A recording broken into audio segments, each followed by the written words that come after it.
mà cháu mình bọn cháu bảo được một tuần này rồi, không biết cháu bảo quay về với gia đình chưa. Mà ra rồi bảo được ở đâu cũng được, cháu mới cháu bảo cái đi thật xa đi. Có phải bố vô dụng lắm đúng không? Nên bố mới không bảo vệ được hai mẹ con.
Em ơi, em cứ hái đủ xong tí lên nhà cân sau. Anh đi về trước đây.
hái xong rồi em.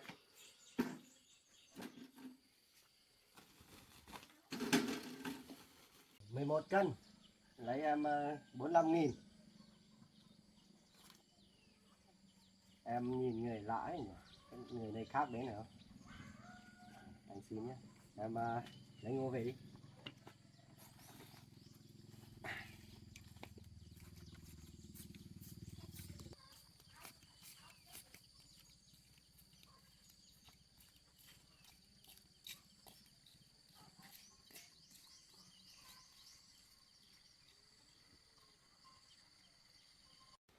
nó dạ chưa thấy về mà đau đầu quá.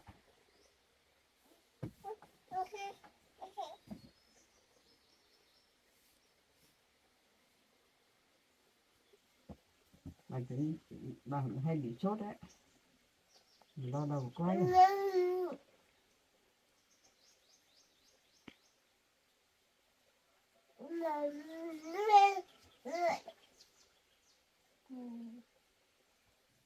Mấy hôm nay đi đường xa và mệt quá, không thấy cháu Mạnh về nữa.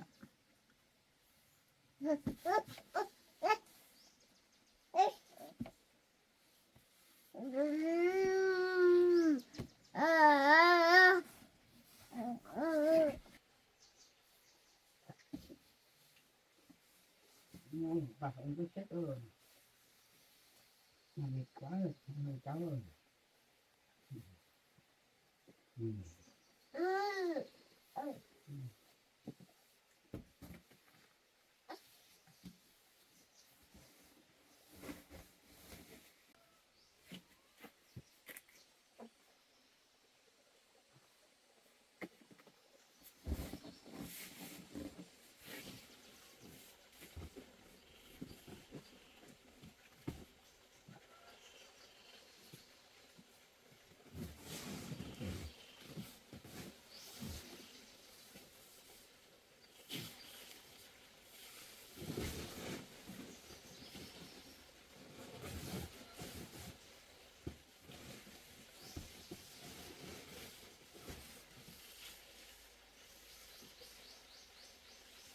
Thôi, bà mệt quá cháu ơi, cháu đừng lên xuống nữa.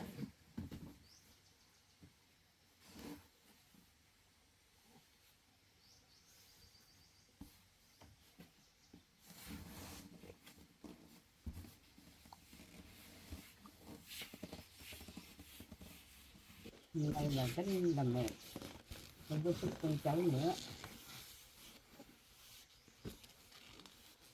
Lúc nào cháu bệnh về.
Bán á? Đây chỉ lấy Bán bao nhiêu đây?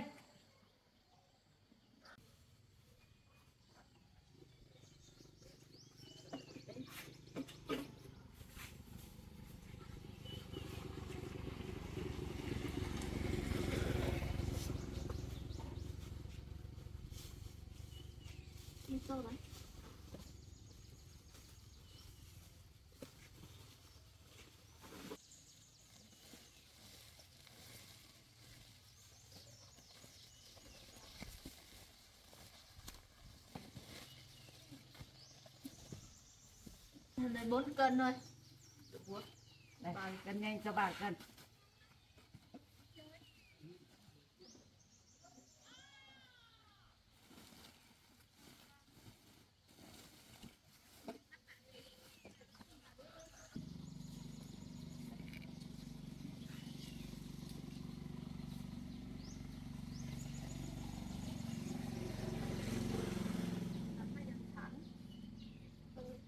Có tiền này à?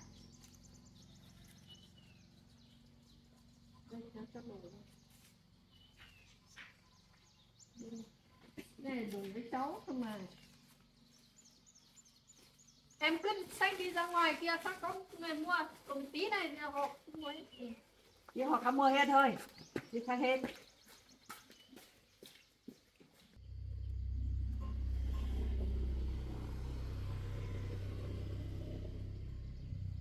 Em này bán gì đây? Xem nào, cái gì?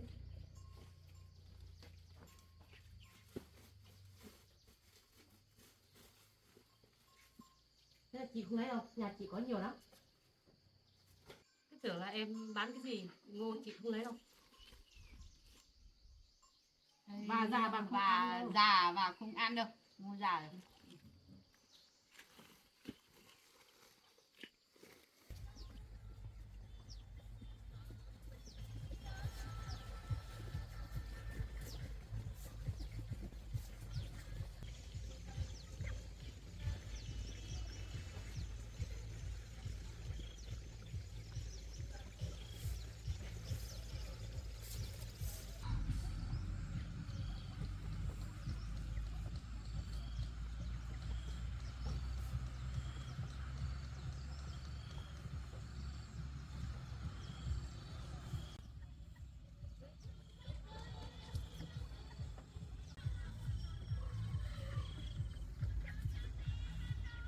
Vườn rau rậm rạp quá.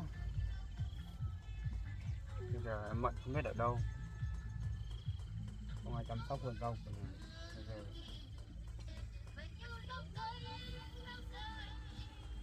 rau này mới hôm nào anh với em còn bón phân, bây giờ đã tốt thế này rồi.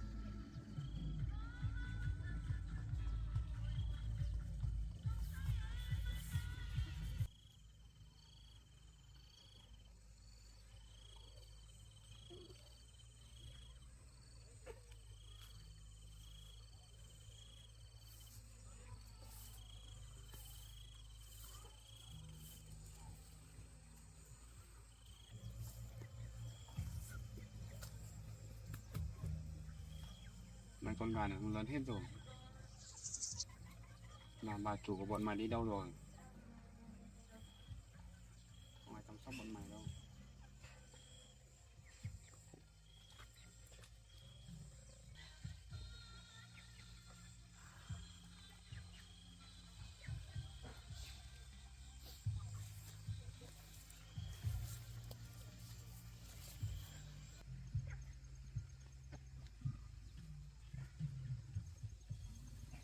Đám rau rền này già hết rồi, có ai hái mang đi bán.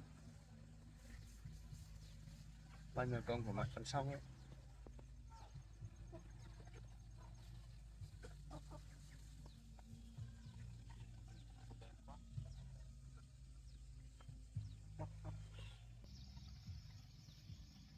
Đây gốc cà này tốt lắm rồi, nhiều quả nữa, không có ai hái. Gốc nào cũng có quả này.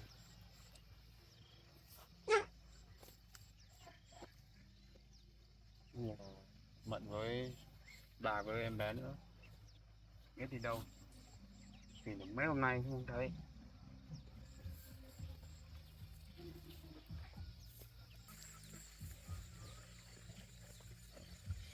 Mấy gốc bí này đã nhiều ngọn rồi, xa nhiều quả nữa.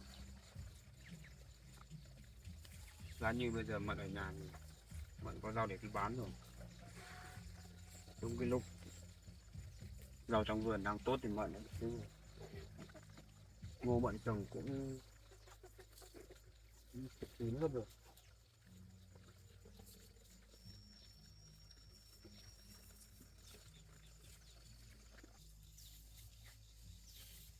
Tầm khoảng mấy ngày nữa là thu hoạch được rồi.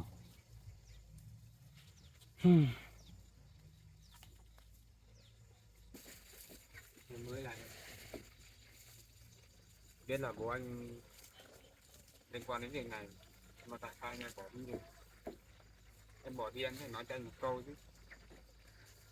Hay là em không yêu anh thì phải nói chứ. Em bỏ đi thế này em có biết bây giờ anh ở một mình cô đơn lắm không?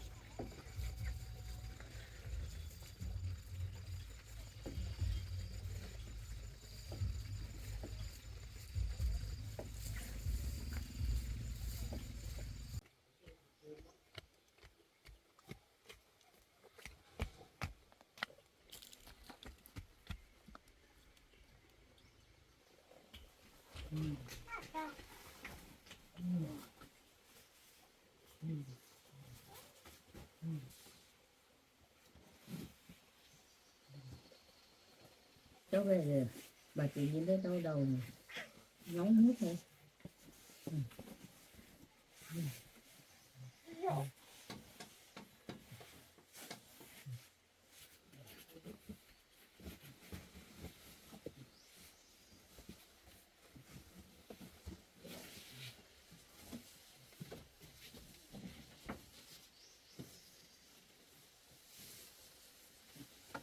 Bà tự nhiên thấy chóng mặt quá cháu ạ.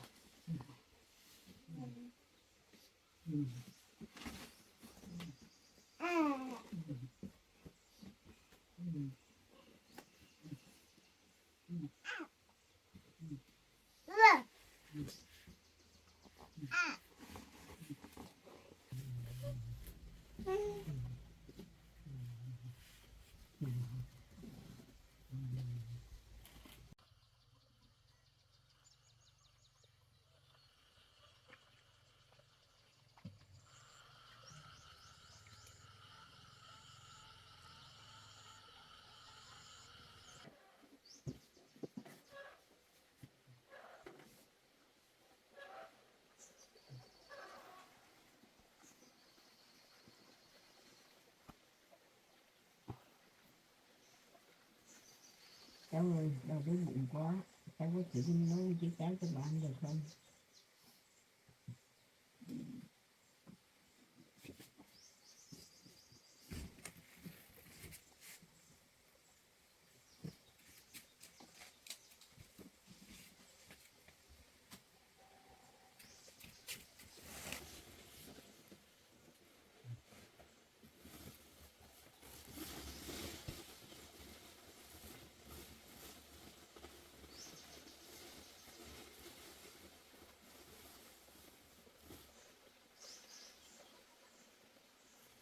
Cháu lấy ngô đâu về.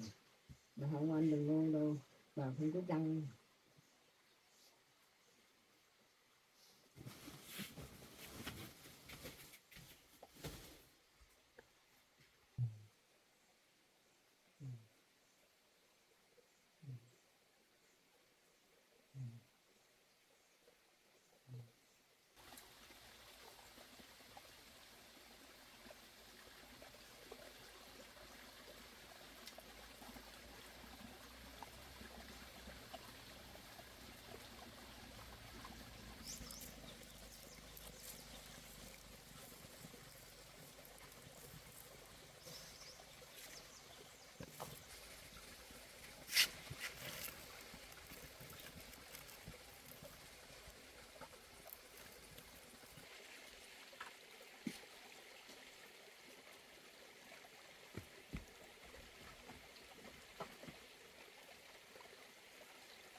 Bà thấy đã hơn một tí rồi.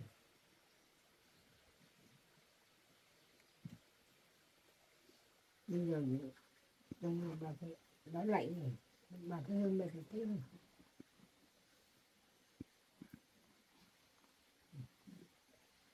Cầm với cháu rồi đi lên tôi làm với cháu rồi.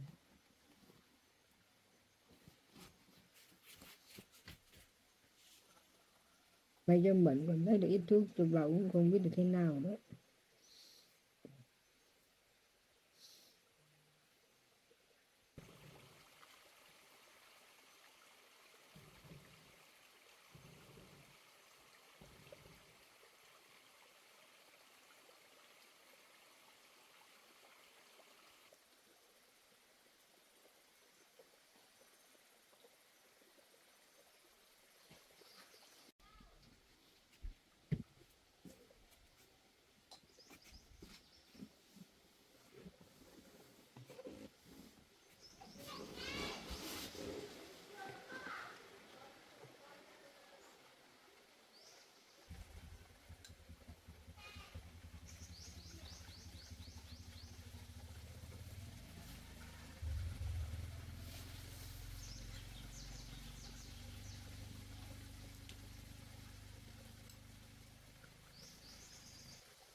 Tất cả cho cháu.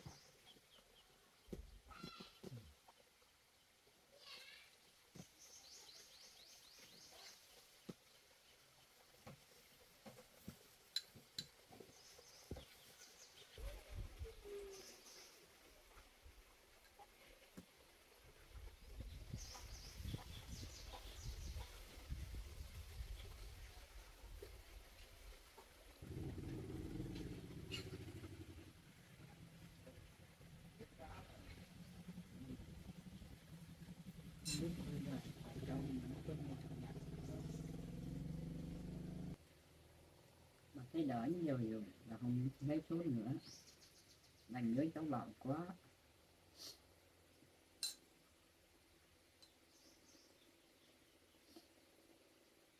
Cháu không nhớ cháu bảo.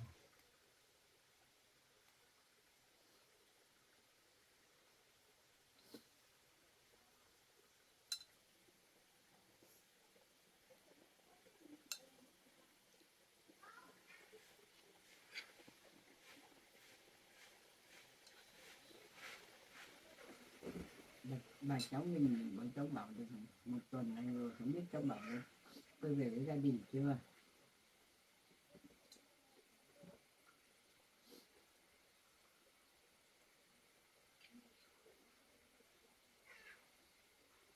Bà chỉ mong sao cháu bảo quay lại với gia đình.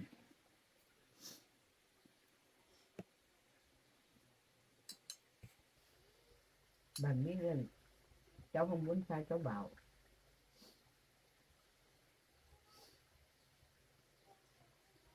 Nhưng mình là con người khổ,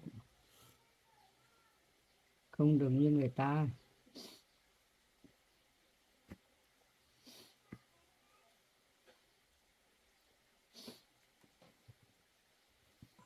Mà tí cái cháu đúng là được gặp được cháu bạn thì hai cháu đi xa đi thì mới có hạnh phúc.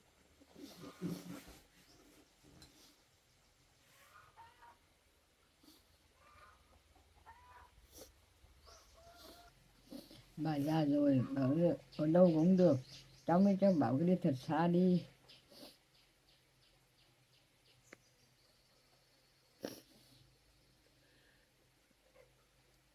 Nếu mà cháu tìm thấy cháu bảo thì bà không đi ở với cháu nữa, bà về nhà bà.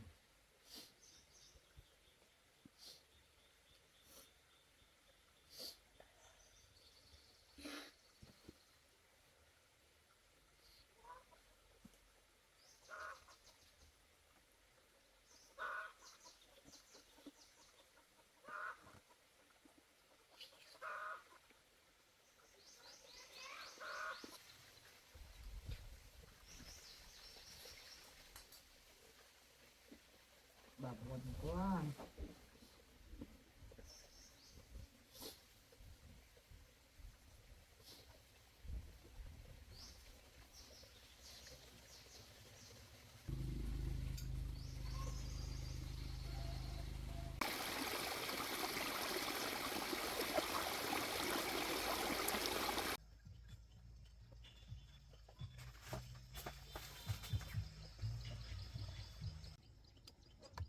Bé ơi, bây giờ bé với mẹ đang ở đâu? Về với bố đi con. Xe của con để đây bụi hết rồi.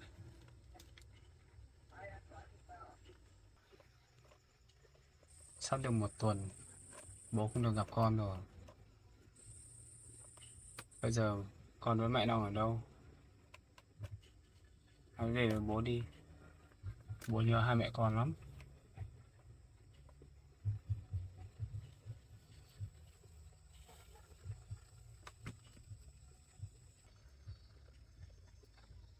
Có phải bố vô dụng lắm đúng không? Nên bố mới không bảo vệ được hai mẹ con. Để cho hai mẹ con phải bỏ nó đi. Không biết bây giờ con với mẹ với bà nữa không biết có chỗ để ở không. Bố chỉ lo con với mẹ xảy ra chuyện thôi. Bây giờ bố phải tìm con ở đâu được.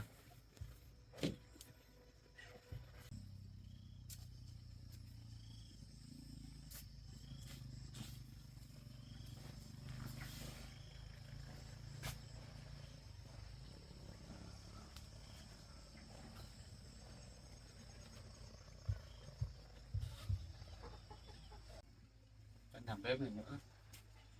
Nói ngày nào mình vẫn bận vui vẻ. Nhưng đâu phải nó làm đi nhà này. Bây giờ không ai làm mình bỏ đi đâu.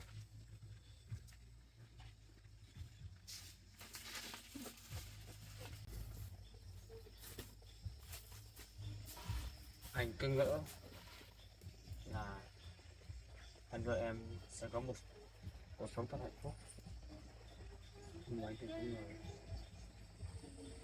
anh lại bỏ đi. Giờ anh ở một mình, sao anh sống nổi đâu? Sao mẹ không chịu hiểu cho mình? Mình đã bảo đã nói rồi, mình yêu cô ấy rồi. Không có cô ấy mình sẽ không sống nổi.